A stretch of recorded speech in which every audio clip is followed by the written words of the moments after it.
Okay po, magandang araw po sa inyo lahat. Ituloy na natin, no? Damputin nyo na inyong mga stick at sundan po ninyo itong ating tutorial ng sinawali number 17, no? Dadaan-dahanin natin para po doon sa ating mga taga-subaybay at sa nagpa-follow dito sa aking Facebook. Maraming salamat po sa inyo lahat, ano? Sinawali number 17 tayo. Gaya ng kinagawian, nasa balikat na, nasa chamber na yung ating kanan, nasa balikat, yung kaliwa nasa baywang.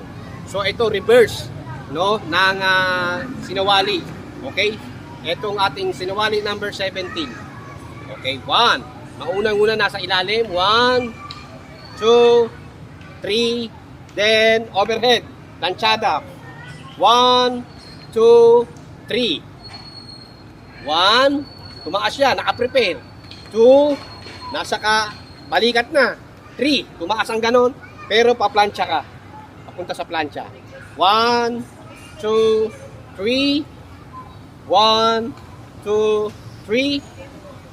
1, 2, 3. Planchada. Kaliwa, kanan, kaliwa. Plancha. Kaliwa, kanan, kanan. Kaliwa, kanan, kaliwa. Planchada. Kaliwa, kanan, kaliwa, kanan, planchada. Dito tayo anggulo. Kaliwa, kanan, puro pataas. Kaliwa, planchada. Kanan, kaliwa, kanan, planchada.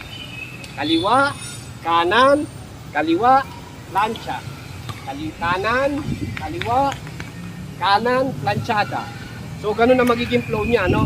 Magiging ganito siya. 1, 2, 3. 1, 2, 3. 1, 2, 3.